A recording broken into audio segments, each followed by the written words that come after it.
ஒரு நாள் புலியும் கழுதையும் பயங்கரமா சண்டை போட்டுட்டு இருந்தாங்களாம். கழுதை சொல்லிச்சான், இந்த புல் எல்லாமே ப்ளூ கலர் அப்படின்னு சொல்லிட்டு. ஆனா புலி சொல்லிச்சான், இல்ல இல்ல இது கிரீன் கலர்னு.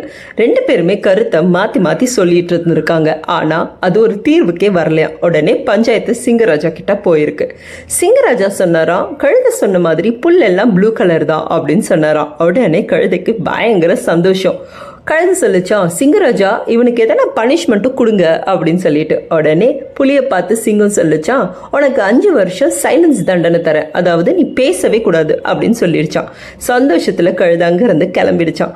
புலி கிட்ட வந்து சிங்கத்துக்கிட்ட கேட்டுச்சான், சிங்கராஜா இந்த புல்லெல்லாம் உண்மையாவே ப்ளூ கலரா அப்படின்னு சொல்லிட்டு.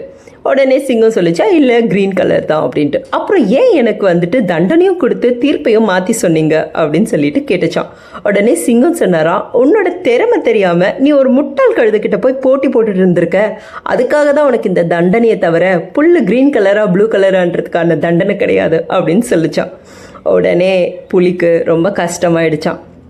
எஸ், நம்ம எப்பவுமே நிறைய முட்டாள்களோட போட்டி போட்டுட்ருக்கோம். அதாவது அவங்க எப்பவுமே அவங்க சொல்கிறது தான் ரைட், மற்றவங்க சொல்கிறது தப்பு அப்படின்னு சொல்லிட்டு ரியாலிட்டி புரியாமல் அவங்களோட பெர்செப்ஷன்லேயே நிற்பாங்களாம். அவங்க கிட்டலாம் ஆர்குமெண்ட்டே பண்ணாமல் எஸ் யூர் ரைட் அப்படின்னு சொல்லிட்டு சைலண்ட்டாக போகிறது ரொம்ப நல்லது.